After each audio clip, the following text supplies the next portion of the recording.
Not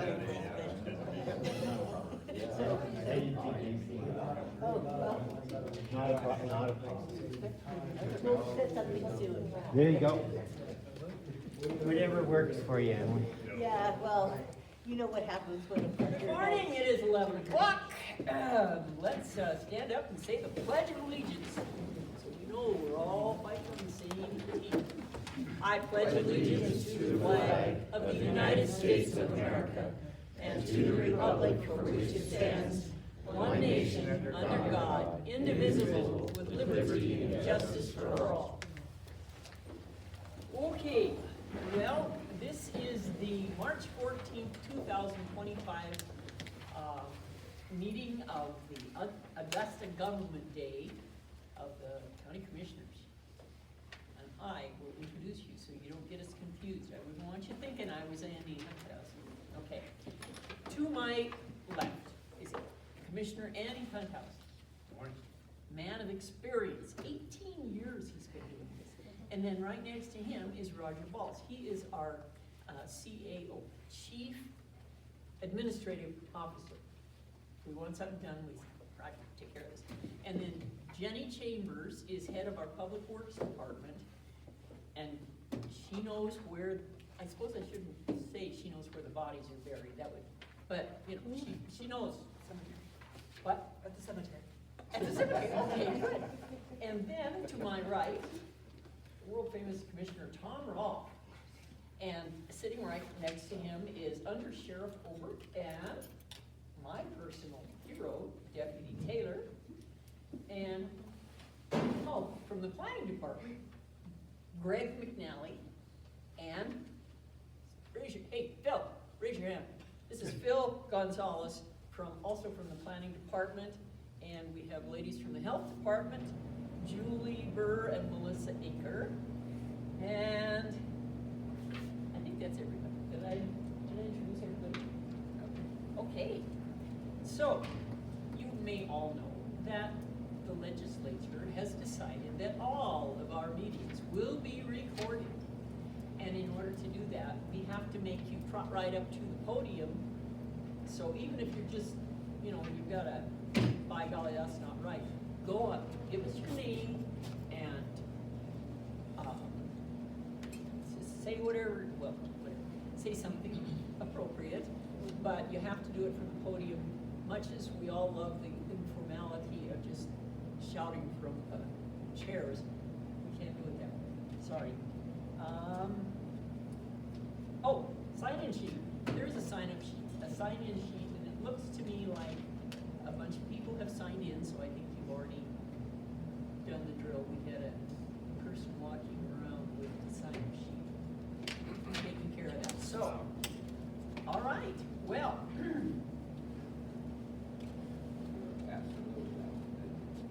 Okay, good. Thank you. He's passing out the agendas and the sign-up sheet just in case somebody has missed it. All right, the first item on our agenda is the report from the sheriff's office. Notice how he trots right up there. We have him trained. Thank you, Commissioners. Good morning. I'm sorry the sheriff can't be here today. He is in Reno at the Western State Sheriff's Association Conference, trying to learn how to deal better with the Forest Service, as everybody knows how that goes, but especially right now. But sounds like it's good. He's on his way back. He's been there all week. But he loves to be here in Augusta, but he couldn't make it today. So, Sheriff's Office. We'll get into just the runnings. We have a new deputy that's going to be starting in the Lincoln area and living up in the Lincoln area. His name is Chance Hill. He will be starting and living up there at the end of the month. He has finished all of his training, and it takes a long time to do that, as all of us can tell you. Usually takes about a year. If we get somebody who's going to be in one of these areas and they're going to come up here and move and live here when they first get hired, it takes just about a year, maybe a little over a year for them to get put into place. He has been and done that. So you'll probably be seeing him with Devin a few times, if things are going south up here, you'll see him or not. He may just come to say hi. So, we will introduce him when he gets up here also. Other than that, we have a couple other new deputies that are starting in various phases of training. Always have people in training for the detention center, always. Always been that way. Other than that, I think you guys were the first scary fire of the year. I think it was last week, right, Devin? Last Friday. Started with a structure fire that got into the grass and moved on from there with the wind. So I think that's all I have. I'm gonna have Devin come up and give you some of the local stuff. Come on up, Devin. Have him give you some of the local. Yes. Good morning. Deputy Devin Taylor with the Lewis and Clark County Sheriff's Office. So I'm the Augusta resident deputy here. Deputy Chance Hill, I'll actually have him up there with me on the 19th and 20th, I believe. So he'll be in the Augusta area, kind of just getting familiar with the area. And if anybody wants to meet him, I'll try and get him over here for lunch so he can meet some locals. I'll take him around some of the businesses so he can get familiar with everybody. But I believe I'll have him for 2 days. That's yet to be determined though. So let's see. We did actually have another fire the other night too, out on 21. Looks like it probably started though by probably 6 thrown out the window. But again, we're getting to that time of year, so no damage to any property, anything like that. It's just a grass fire. There was really only one thing. It hasn't been terribly busy, but there is something I wanted to address. I've been approached by multiple different people about Charles Van Zandt. They were concerned because somebody started a rumor that he's getting out of jail very soon. As far as I know, those are just nasty rumors.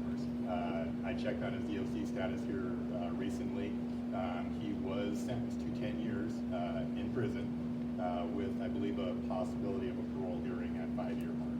So at this time, he's not going to be in the community. He's not going to be around here. So like I said, I don't know where that rumor started, but I had multiple people contact me because they were concerned for their safety and for Anita's safety too.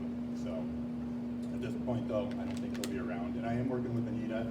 She does not have an order against him, but when the time comes, we'll make sure she has an order. So that'll pretty much keep him from coming into the town of Augusta if she has an order. So it'll protect her place of work, her residence, her mom's place. So that will pretty much keep him from coming into town. So other than that, I don't have anything else.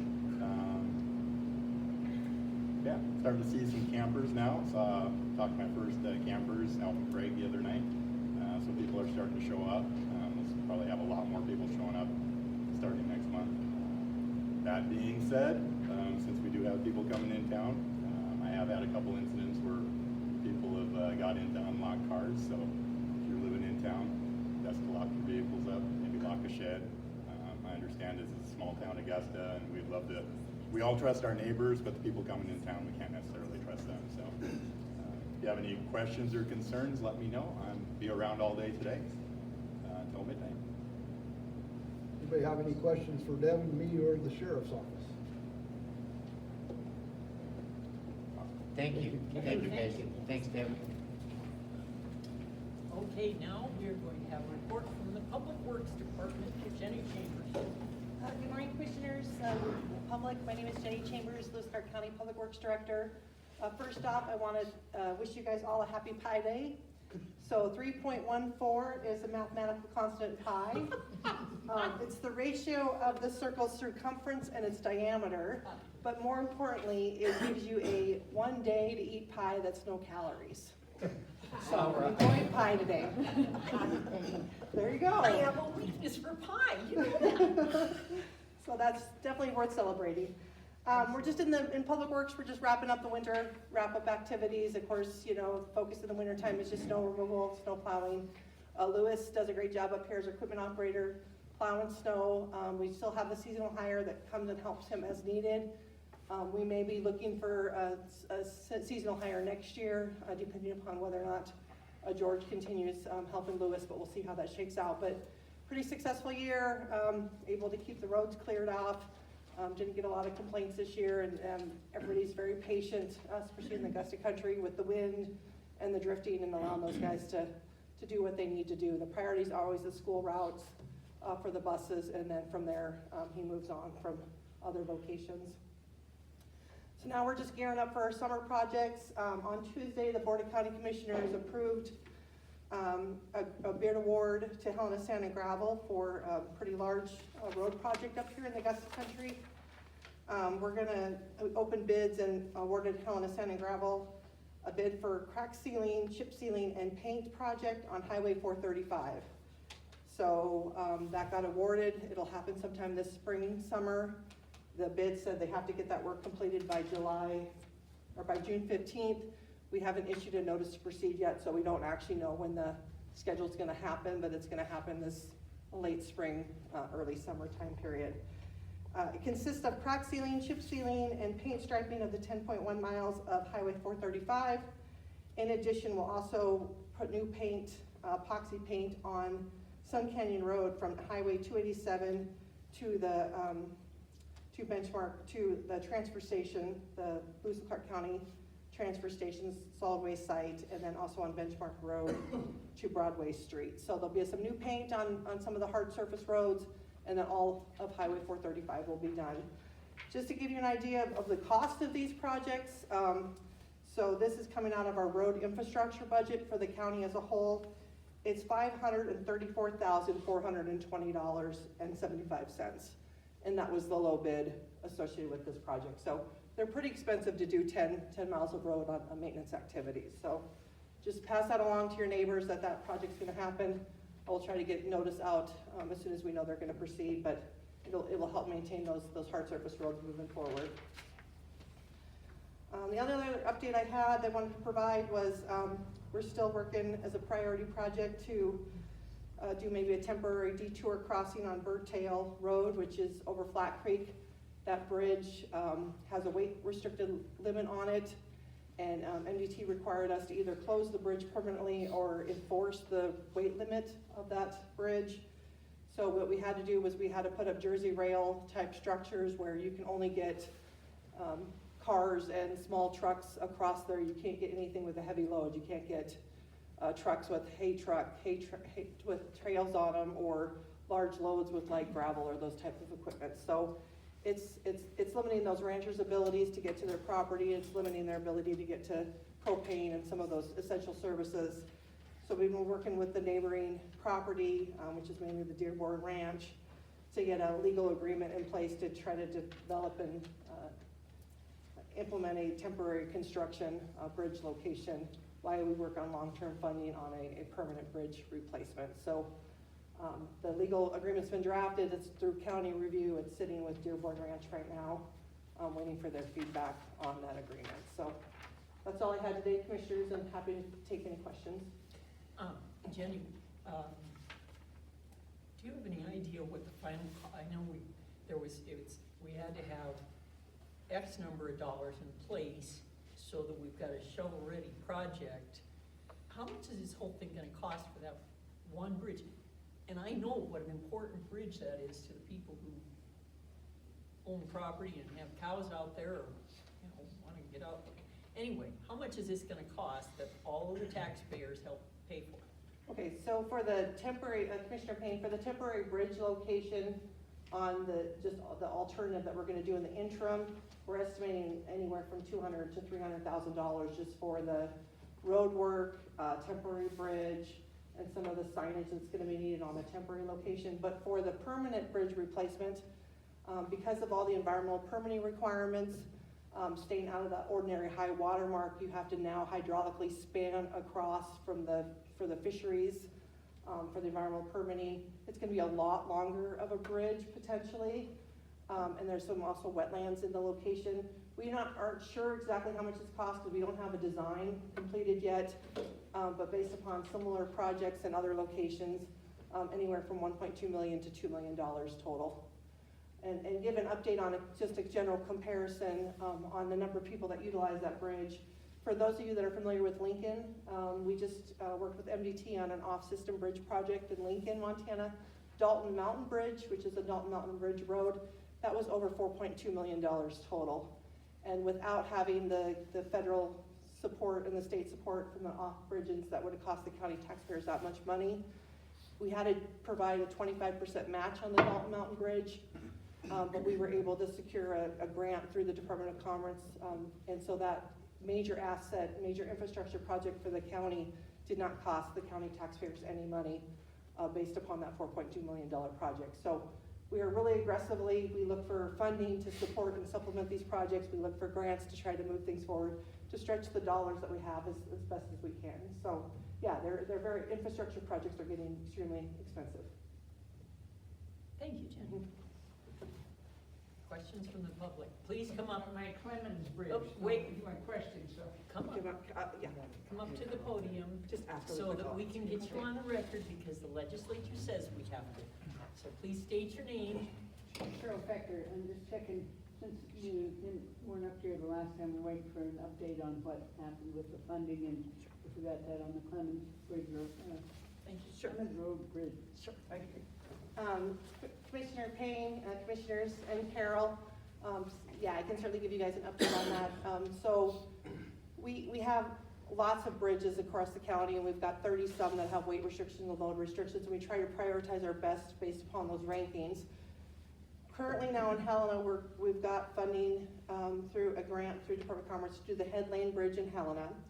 And so we were looking to see what our next Montana Coal Endowment Bridge project was gonna be through the legislatures to prioritize to try to get additional grant funding. We had applied for a planning grant for the Clemens Bridge, and then we are applying for an infrastructure grant through the session, right now, legislative session, which is in House Bill 11. House Bill 11 has the funding sources associated with that. It was ranked 1 out of this 8 projects, so it was sitting really good as far as ranking through the grant opportunities for that project. And so we're midway through session right now. It's still in the bill as #1 ranking with funding provided. It made it through the Appropriations Committee. We're really optimistic that we're gonna get that funding associated with that bridge, and that will allow us to do the design, and then hopefully next year, depending upon what kind of match money we need, because some of the grant money's not fulfilling all of what we need for construction activities, be able to mirror that up with budget planning to get that work completed. So yeah, it's on track for a grant, and it's still looking pretty good based upon that scenario. And Ms.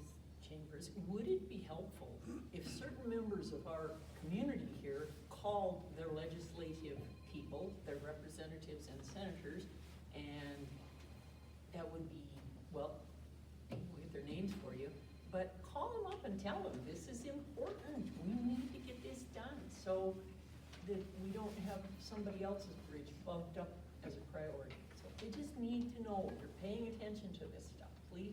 I went up and testified on House Bill 11, and there are a bunch of other people in line looking for this money.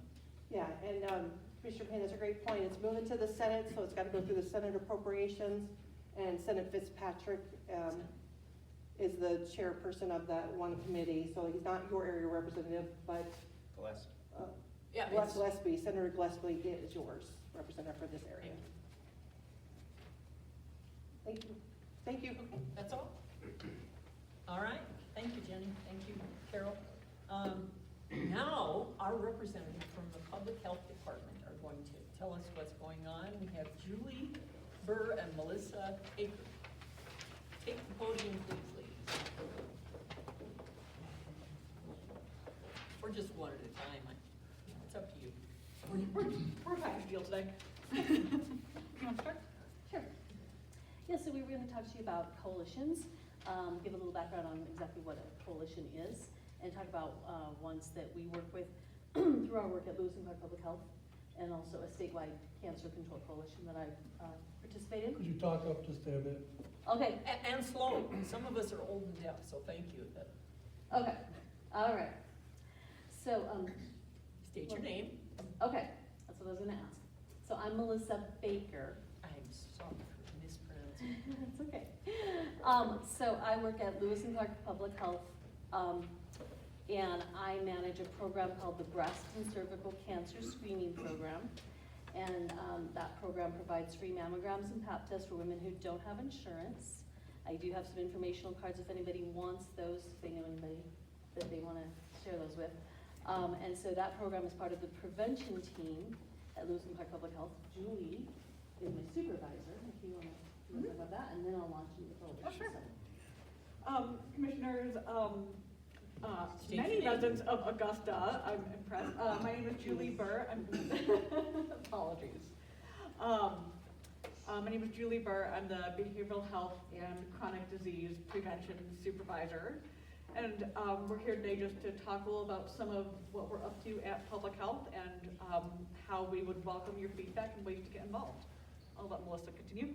Okay, so we're gonna talk about coalition work through the, okay, coalition work that we participate in at Lewis and Clark Public Health. So we thought we'd talk a little bit about what exactly is a coalition.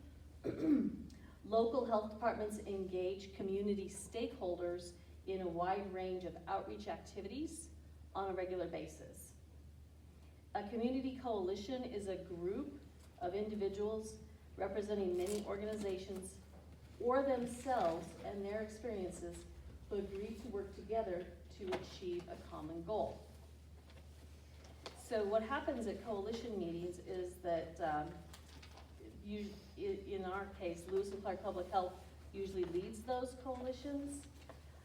We may have another organization that helps to lead as well. Like there's, for instance, in Helena, we have like the Early Childhood Coalition, and we participate, but they provide most of the lead work, I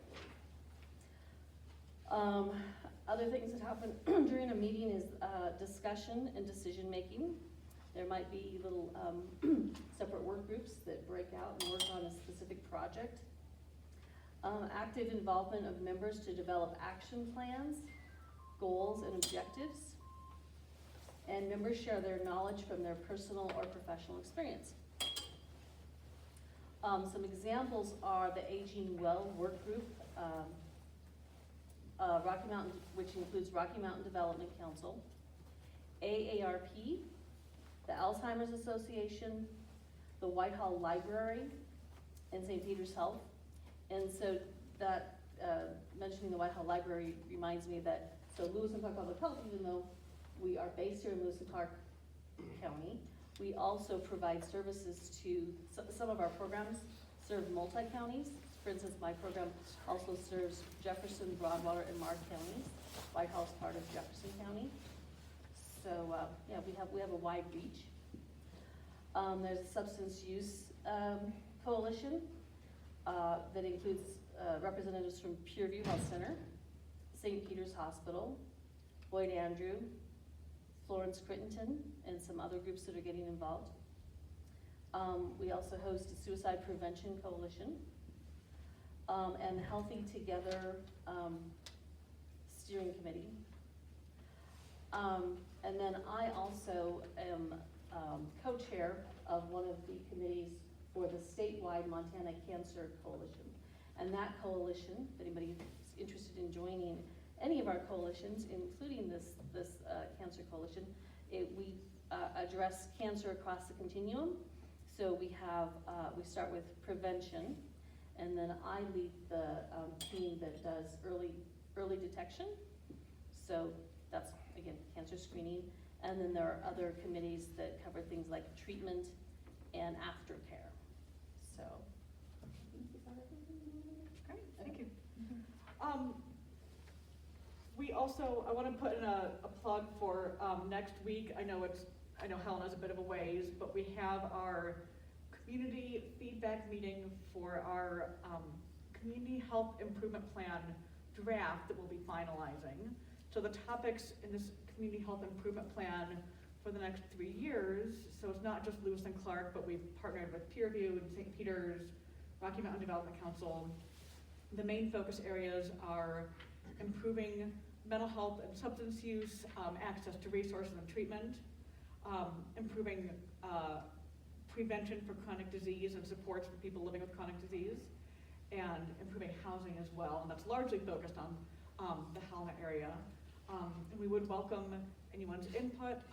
It will just be in Helena next Thursday afternoon. We can get you more info. It's just too hard to try to do the hybrid. but I will leave this up at the table.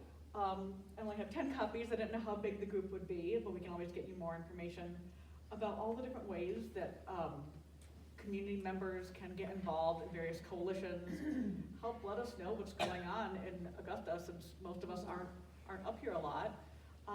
So everything from home visiting for families with young kids to substance use prevention, mental health and suicide prevention, and all sorts of things. And a lot of those meetings are hybrid, either on Teams or Zoom, so that makes it easier to participate if you're not up here. So I will leave that up here if that's all right. And that's what we have. Are there questions that we can answer? I have a question for you. Is the information in this packet available on the website of the Lewis and Clark Public Health? I mean, it's not the Lewis and Clark County, it's Lewis and Clark Public Health. Right. Okay, so say the name and, you know. Yeah, Lewis Clark Public Health website. Talk slower, thank you. I'm sorry. Yes, the Lewis and Clark Public Health website. I don't remember if our communications specialist has put this online yet, but I can ask her to try to do that as soon as she can. I can also email it to, certainly I know how to reach you all. If there's other folks I can email to as well. I just don't know if it's online quite yet. We are planning to put it on. Okay, and, okay. Is there any questions from the public? Seeing none, is there any questions from the commission? I'm supposed to do this in this order, so. Any questions? All right, thank you for your presentation, appreciate it. Thank you, guys. Thank you. Okay, well, moving on, under number 4 of our agenda in other business, we have a very popular topic. I'm sure that's why we've got people in here regarding the amended subdivision application for the Buffalo Hills Estates amended subdivision, Phase 2, applicant Lori Shultz, and the planner is the world famous Phil Gonzalez. Phil, go for it. Thank you, Chair Payne and Commission. As you mentioned, Phil Gonzalez, Lewis and Clark County's Community Development and Planning Office. I am up here to present the Buffalo Hills Estates amended subdivision, Phase 2, that's application 2025-6 for the record. That subdivision is a 19-lot subdivision. The applicant is Lori Shultz, and I will be presenting some additional hand materials. So I usually do these presentations on a PowerPoint. So I'll pass these out to the commission members, a map, and I have some for the general public. Greg, would you like to assist him with this so that he can stay at the podium and be recorded?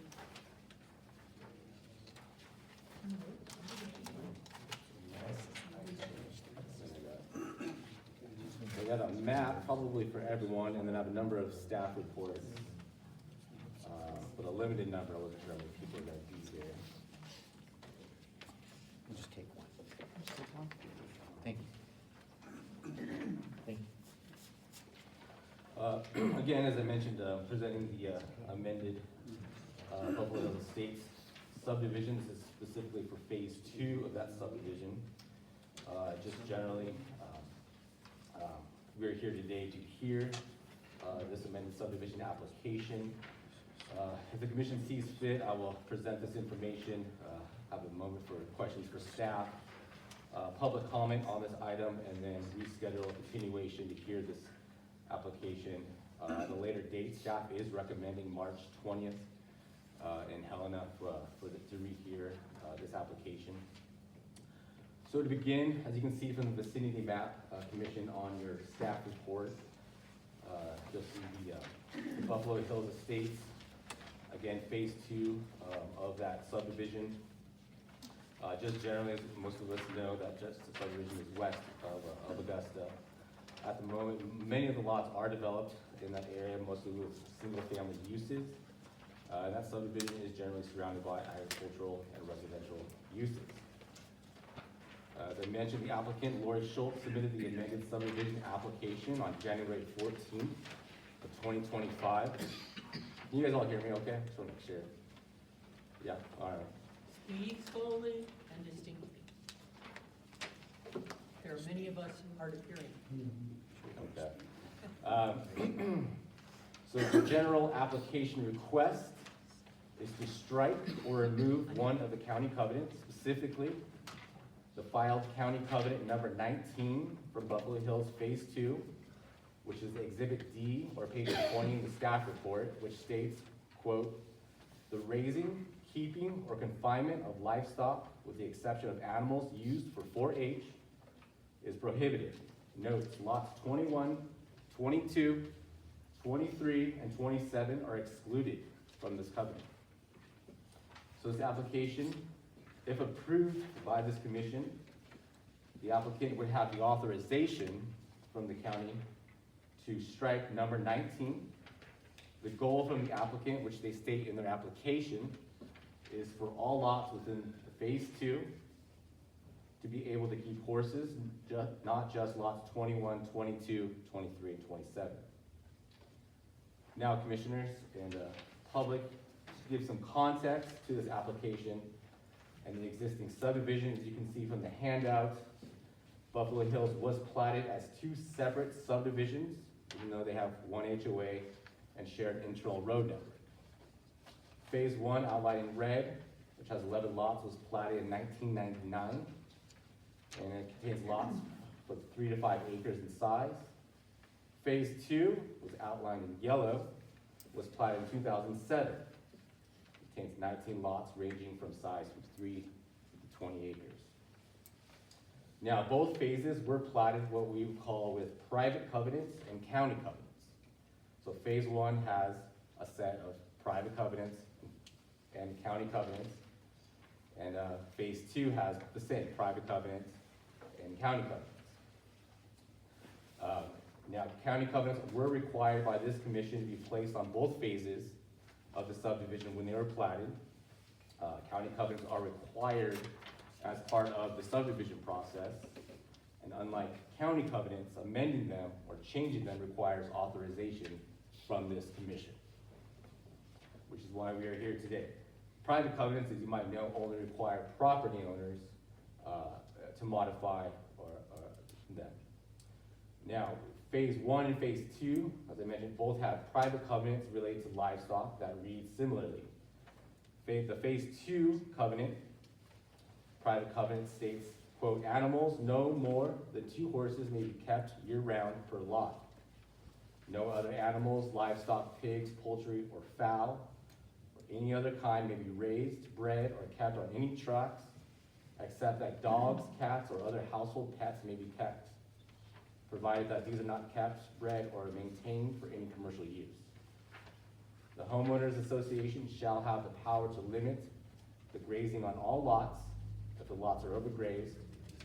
Lots 21, 22, 23, 26, and 27 will be exempt from the 2-horse rule, but will have a limit of no more than 8 horses or mules per lot." So these are the private covenants that apply to Phase 2 of the Buffalo Hills Estate subdivision. Chair Payne Commission, the applicant is requesting the removal of that number 19 covenant, county covenant, to allow lots within that Phase 2 to have horses. So the removal of that covenant, county covenant, will be backstopped by the private covenant, which limits properties or lots within there to only up to 2 horses. As of now, all lots except for those few that I mentioned are technically not allowed to have horses, Or pigs. or pigs, or Okay. fowl, or as part of the subdivision review process, staff has submitted or requested public agencies' comment on this application. Staff did receive 4 agency comments, including the Lewis and Clark County Public Works Department, Special Districts addressing the Environmental Health Office. The Environmental Health Office provided some helpful information regarding the the managing of manure and stormwater, protection of wellheads, septic tanks, all that is included in the staff report in Exhibit A, which starts on page 13. No other significant issues were brought up as part of the request of comment from those agencies. As part of the statutory requirements for subdivision review, the application and meeting of this public hearing was publicly noticed in the Helena IR, the Times Leader. A letter was mailed to all lots within both phases of the subdivision, including all surrounding lots, and a sign was posted on site. As part of the public notice period, 2 public comments were received. They are presented in Exhibit B of that staff report, which begins on page 17. One property owner who owns 2 lots within phase 1 described concerns regarding development of, quote, hobby farms and the environmental issues that could develop.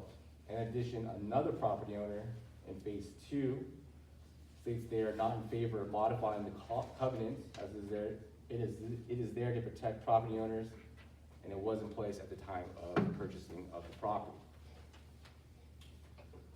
At this time, staff does recommend approval of the amended subdivision application 2025-6. Again, staff does recommend a continuation of this item to March 20th. With that, I will conclude my presentation. I am here to answer any questions or questions from the general public, and the applicant is here to answer any questions you may have as well, Chair.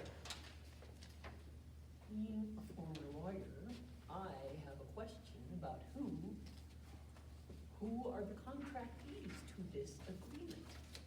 Now, Mr. Gonzalez, the covenant that is included in the requirement for subdivision, that is basically something the government would enforce against the developer of the subdivision, is that correct? If they don't have that, then they don't get their subdivision. Chair, Paying Commission, that's exact. Yes, we got a yes or no answer here, Phil, yes? It is a covenant that is placed on the property. It is a condition of approval of the subdivision. Now, If they don't include number 19, then they don't, their application is denied. Okay, so the government is in control at first. And then we have people who buy lots. And as you buy lots, you enter into a covenant with the other people in your community, the neighbors. That neighbor's got a camel. I don't think he's listed as livestock, but by golly, I don't want him in there. You don't call the sheriff or the county, you call the homeowners association and get them involved. That is your method of enforcing this. So the county, I'm not sure, has enforcement authority over how many horses you have, but by golly, that cranky old lady down the road can. She can go to the homeowners association and ask them to file a lawsuit. But if they don't, she has the authority to enforce the covenants against each of the other people who have entered into these covenants. It's not up to the government, it's up to the individuals, okay? Is that correct? Relatively? relatively. All right. We live in a time when people are saying we need less government, but they want more services. And it drives me crazy. They don't seem to. There's a connection here. Okay. Commissioners, do you have any further comments? Chair Payne. Go for it. Chair Mr. Payne, Hunt. Mr. Gonzalez, thank you. Just a clarification there. Is it not true that after the developer is out of the picture, 19 still remains, and it is something that gets passed on as a notice to any future owners of the property, and that remains in force essentially? That's one question. The other question is just about process. If we were to move forward with this, and even, let's say on the March 20th, we voted to approve this, what are the next steps? What would happen? What would need to happen for this to actually come to fruition? There is a process, and I think that every landowner has to be involved, right? Is that correct? Or lot owner? At some point in terms of changing covenants? Commissioner Hardenhausen, that is correct. So this is a preliminary approval. The covenants clearly state that these restrictive covenants are only alterable by permission or consent of this commission. So we are here to seek consent from this Board of Commissioners to amend it. That just allows the applicant to move forward with submitting or filing covenants that would have to be, you're exactly right, signed and notarized by the property owners. So similarly to the private covenants, they kind of have to, be approved by everyone else that they're applicable to. Thank you, Andy. Tom, do you have anything? Nothing more. And is the applicant here? Oh, front row. Would you like to come to the podium? Not really, but I will. No, you threw your hat in the ring here. Thanks for getting up there, Lori. Sure. So my name is Lori Shultz, and I'm the secretary for the Buffalo Hills Homeowners Association.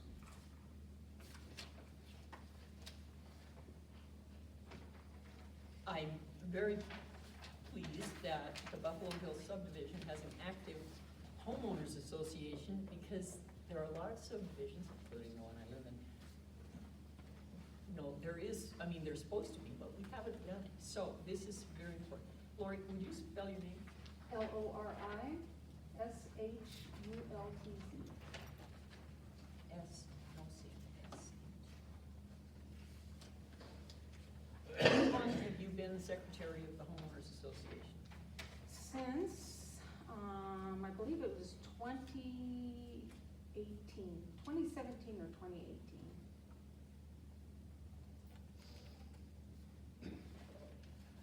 And which lot is yours? Lot 5, I'm in phase 1. There you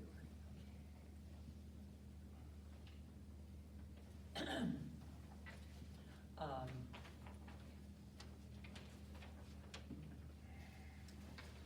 And have you held a homeowners association meeting? Yes, To we have discuss. an annual meeting every year, every fall. And when the date is? It varies, it's either September or October. This past year, we had one in October, and this was all discussed. Okay. So this And is, can I just add to those, Please. the minutes from the meeting, were mailed to everyone, including those that were not in attendance. So all owners received, minutes and update on what we were doing. can you tell me about how many people attended that meeting? I believe that meeting, we actually had quite a bit. I didn't bring that information. I would say that, Ballpark. there was probably, 10 owners in attendance. Okay. Most of the lots are vacant and most of them live out of state. Before the meeting today, the commissioners and Mr. Gonzalez drove out and toured around so we could have a better understanding of what it is out there, what you've got.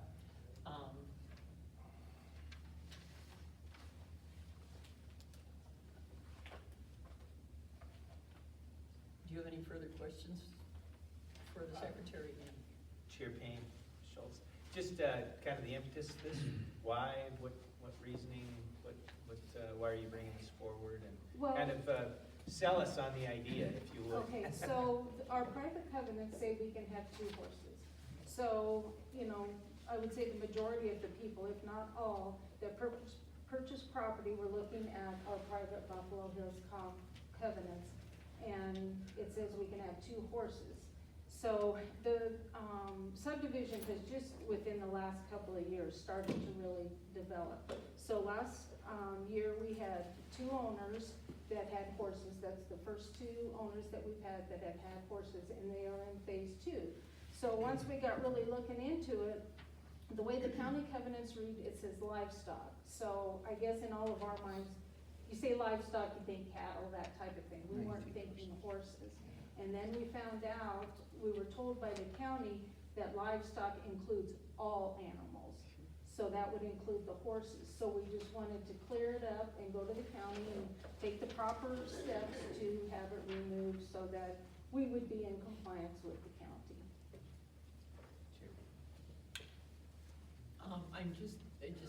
So you wanted to be able, the county covenants say no livestock, including chickens, pigs, or horses. Right. And you want to be able to keep horses The up to two. two horses, which is what our private county covenants read.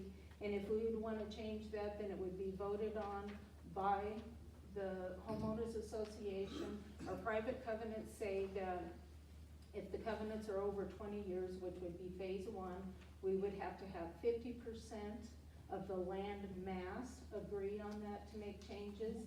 On phase two, which is under 20 years, we would have to have 75% of the land mass agree to make any changes. So if we do make any changes, it would have to be voted on by everyone in the subdivision. And just to make sure I'm understanding this clearly, 75%, I'm sorry, 75% of the land mass owners. So the owners of lot 23, 22, 21, 27, and 26 could push through even though there are more individual, small lot owners.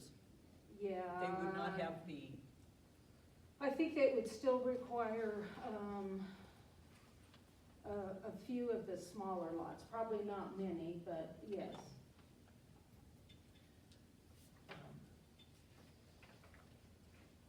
do you have any questions there, Commissioner Roll? No, it seems like pretty straightforward, you're just trying to get it to comply Yeah, with what you thought was the case, that when you got to exactly, yes, studying it, realized that there was this extra yep, restriction built into it. yeah. And, you know, what we found so far with everybody in the subdivision so far, they're, very responsible with the land. You know, I can't see there would be any overgrazing or any of that. The two owners that have, the horses now, they have the corralled area, you know, when they let them out, they're in the contained area, fenced off, so, yeah. Okay? Okay, I Thank have you. another question. We have a remark here from the environmental health specialist, Beth Norberg, regarding, and she's got three comments. Have you had a chance I to have, look at those? yes. And do you want to respond in any way? Like I said, I think everybody would be very responsible. Right now, for instance, the corrals are a ways away from where the wellheads are and from where the septic is. One of the owners, the other owner has their well in but does not have their septic in, but it's still gonna be a distance from where the horses are. And even as, you know, when they let them out during the day to feed, they're, so far from what I have seen, they're fenced off from that area. And in the future, should you have a less responsible person buy a lot and move in a herd of dairy cows, would the homeowners association take the power they have through the covenants and representing the homeowners and say, if you don't clean, you gotta abide by the covenants, and if you don't, we will hire a lawyer and sue you? So you think they will take that I action? do believe we would approach them, hopefully it wouldn't come to that, but yes, we would approach them. Both my husband and I were in the water well industry, so we know how important it is to protect your water and your water wells, so yes. I was a water rights attorney for a long time, and it just makes me crazy when I see some of this. Anyway, and nobody enforcing it because, you know, it's not my job, what do I? Okay, so, I'm so glad you're here. Well, thank you. And, okay, so, are there any public comment questions for Lori? Whoa, dead silence. Chair Payne, I'm gonna have another question for Mr. Gonzalez. Okay, Can I add just just one other thing? Certainly. So on phase one, when those, covenants were created by the county and are private, the county had no, wording at all regarding livestock. There's nothing in there that said that we couldn't have livestock for phase one. So by eliminating phase two, county covenant restriction, it would make us more unified as a whole subdivision. Okay, thank you. You're welcome. Phil, will you come up and address Commissioner Hunthausen's concerns? Chair Payne, Mr. Gonzalez, just a process again for people. The decision today would, at least the recommended question on the table is whether we set this for a decision day on the 20th. So we're not making a decision today, first of all. Second of all, Is that correct? Yes. Thank you. second of all, essentially, this decision really puts the impetus on the landowners to have the opportunity to go through a process to potentially change their covenants. It doesn't mean that there's a wholesale change if we were to move forward. Is that correct? Mr. Chair, Commissioners, yes, that is correct. So this is a preliminary approval. If approved, that preliminary approval will exist for 3 years. So they have 3 years to go out and essentially file those covenants try and to make change that change, but they will need property owner's signatures and notarizations, just like they would for private covenants. That is correct. So we're not wholesalely changing anything, even if we go through this, just allowing the process to move forward. Mr. Chair, that's correct. Thank you. Thank you for that clarification. That's good. Anything else, Commissioner? Again, the steps in the process that we're doing here, just to clarify, I guess, for everybody, we're making this public. Today, there would be another meeting or 2 meetings.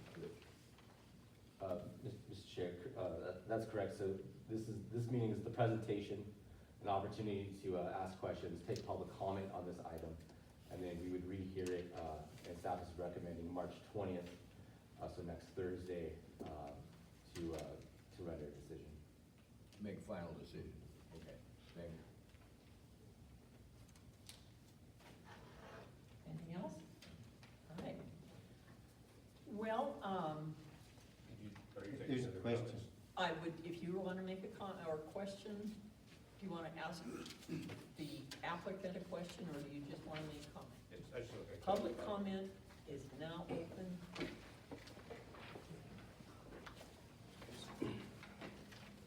My name is Skip Walton. I'm the lot owner in Buffalo Hills, lot 19. And I'm just expressing my support for striking the paragraph 19 from the county covenants, but I would also support the addition of a replacement covenant as been brought up to protect wells, drain fields, and the reserve areas, and also to some kind of appropriate wording to protect the lots from overgrazing. I would add that, in my opinion, I think responsible keeping of livestock on these lots could actually benefit the land. There are some varieties of livestock that actually eat noxious weeds, which are a problem out there. And that would be an excellent way to abate those noxious weeds without having to resort to poisons, which can pollute our wells. Thank you, Mr. Walton. Thank you. Can I just add to that? Certainly, you're part of the public. You pay taxes. State your name. Lori Schultz. So, the extra wording there, it actually has in our private Buffalo Hills covenants.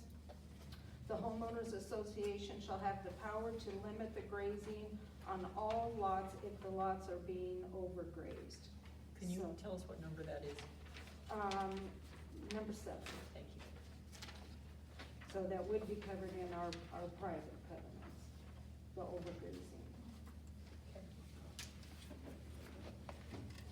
Are there any other public comments? I expected a lot more people. No more public comments? You're what? We're all easy. Yes, until the time comes when your neighbor moves in his herd of camels and they call the county commissioners, we gotta do something. Okay, speak now or forever hold your peace. This is the end of the public comment. I gave you a chance. Now I'm supposed to ask if the commission has any questions of the public, applicant, or the staff. What? Nope, okay, they're just. I wonder what is gonna come next, okay. I'm supposed to allow the applicant and the staff, or the staff, to offer additional information. Do you have anything else to say, Lori? Not really. Okay, Phil, do you have anything Not else? this time, thank you. All right. All right, then there is, that is the end of this discussion. We will have this on our agenda on, we have to have a motion for that? All right. Good thing Andy's been here 18 years. Okay, do I have a motion to get this on the agenda for March 20th, which is, what, next Thursday? Yes. Second. I need a motion. Chair Payne, I would move that we take the staff report and information as well as public comment under advisement and schedule this item for consideration at our regular scheduled meeting on 3/20, next Thursday. Second.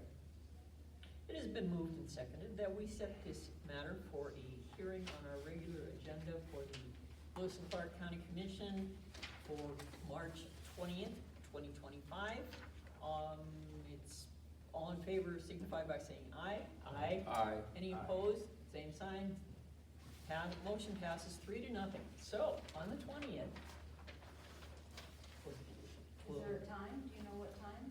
Our meetings start at 9 a.m. every Tuesday and Thursday.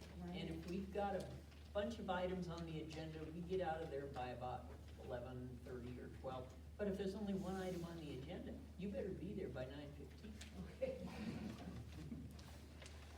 And where is that? The Lewis and Clark County, it's at the City County Building on Park 316. 316 North Park, and you go, take the elevator to the 3rd floor, and one of the elevators, 3:30. you go in, and there's this big fancy, and it used to be a Supreme Court, back anyway. It's now our commission chambers, and you just go in there, and if you can't find it, ask. There's a lot of people. Room 330. Okay?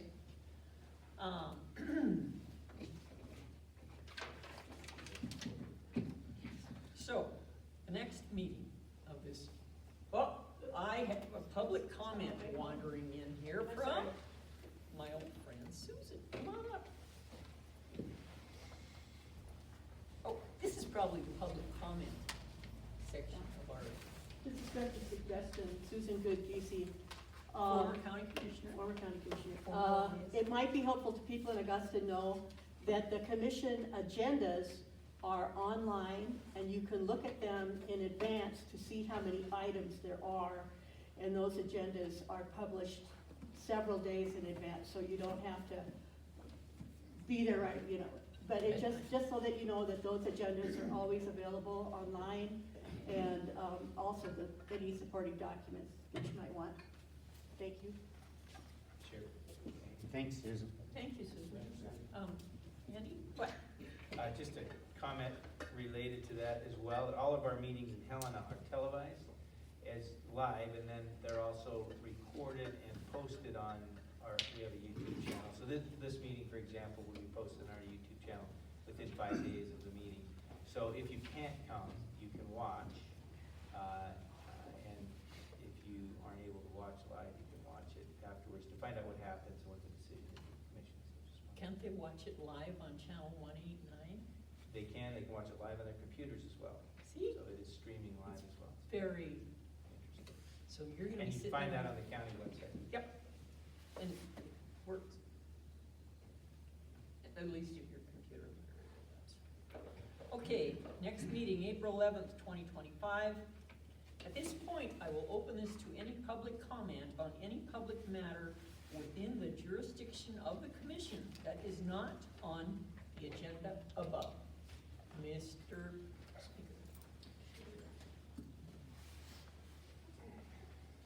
Hi, my name is Bill Schrader. I represent the Augusta American Legion. Oh, And as you guys know, we've been putting in for a grant to upgrade the infrastructure, basically the wiring to go underground with it. And you guys approved it. Well, then we ran into an obstacle. All of a sudden, we had to have a floodplain permit. So I got the paperwork from the floodplain and filled it out, sent it in. That wasn't adequate. We had to hire an engineer. So I'm working with an engineering firm now, and all of a sudden our expenses have gone up $5,300. We did not have this in mind when we applied for the grant. And since then, it's been another year since, so the materials have gone up 4% also. So basically, we're looking at an increase of a little over $6,000 into what we applied for in the grant.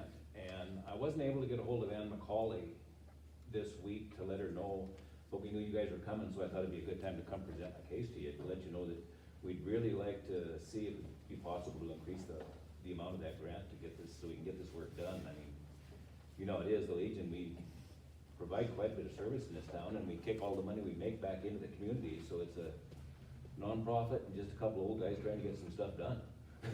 Yes. Well, Bill, I appreciate you bringing this to our attention. And this increase in the cost of getting anything done is one of the struggles we have with our budget. And we've got X number of dollars, okay, and now we have to split it up, and they want a new bridge at Flat Creek, and they want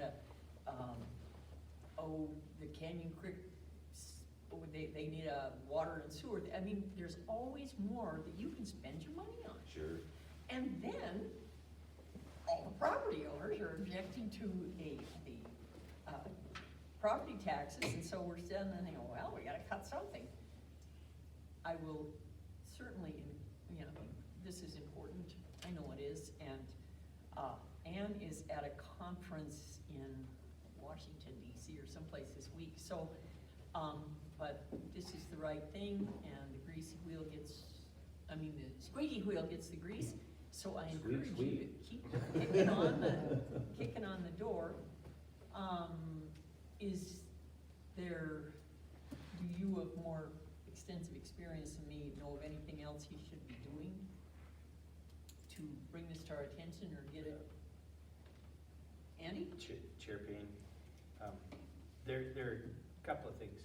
One, I have a question why it wasn't considered, this stuff wasn't considered in the original application, but that's not, that's just something to learn from it. Well, part of that is this is the first time I've ever done anything like this, so right. an awful lot of this lies Right, on my not- inadequate Well, not you, knowledge of what I was think going on, you know.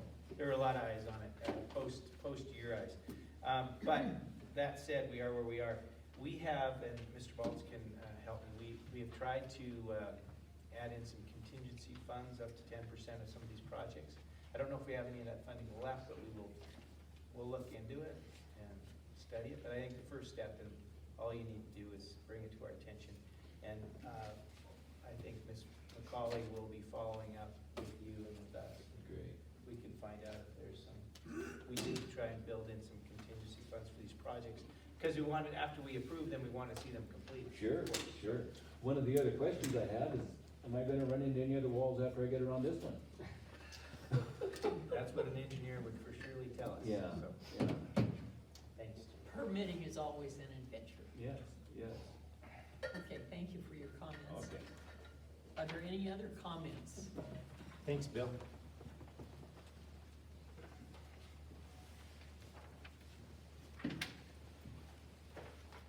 Kurt Beacey, Augusta Water and Sewer District Chairman. We had a position open on our board, and paperwork was sent in to the county commissioner, I believe, last month, and haven't heard anything on it. I was wondering if there would be some action done on On which board? Augusta Water and Sewer District. Benita White had sent in some paperwork to the commissioners to appoint her to the board. We haven't heard anything. I think the paperwork went in last month. And what's your wife's name? Or what's the applicant's name? Benita White. Was one of the ones we approved this week. Chair Payne? And, Commissioner Hunthouse. Again, thank you. And You bet. again, bringing it to our attention, it helps a lot. Mr. Baltz is writing it down, he will follow up. But what often happens is all the openings on our boards and committees, we usually have a 30-day time period where we post it in the paper and all. Even if we get qualified applicants, we have to leave that open until the end of that posting period to see if there's any other people that are interested. And then we get it on our agenda to make a decision. So often it takes a little bit of time. So that may be the situation. We'll find out. Mr. Baltz will follow up. Well, thank you for that clarification. Appreciate it. It's an absolutely wonderful way to communicate. Not everything has to be done online. Are there any more public comments for the good of the group? Seeing none, we'll see you on April 11th, same time, same place. This meeting is adjourned. Amen. Hallelujah.